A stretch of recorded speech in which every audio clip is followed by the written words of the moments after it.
Bonsoir à tous, il est 18h53, l'heure de votre édition Atlantique. Et l'on commence avec les infirmiers et infirmières à domicile qui s'alarment de la hausse des prix de l'essence. Les mesures annoncées sont insuffisantes et risquent de rendre encore plus compliqué l'accès aux soins en milieu rural.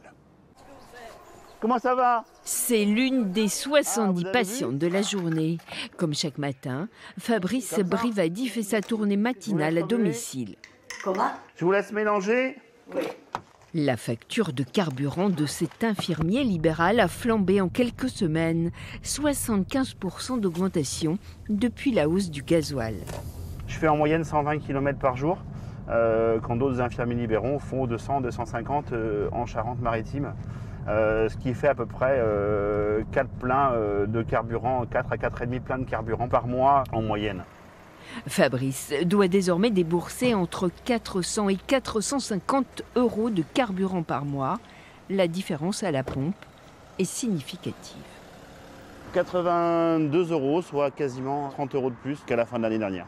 Est-ce qu'on va pouvoir continuer à pouvoir aller chez les gens toujours comme ça, à ce prix de l'essence? La question se pose. L'indemnité est forfaitaire. Cet infirmier perçoit 2,50 € pour chaque déplacement à domicile. Le tarif n'a pas évolué depuis 2012. La profession se sent oubliée. Ça réduit plus vos œdèmes. C'est possible.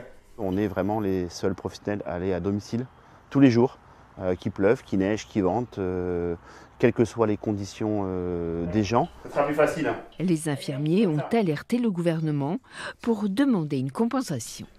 On a un risque, comme on a eu des désertification médicale, à terme de refus de soins, de refus de prise en charge, et on risque d'aller sur une désertification paramédicale aussi dans les soins. Une inquiétude qui concerne 1 millier d'infirmiers libéraux en Charente-Maritime. À ce soir, bonne journée à vous.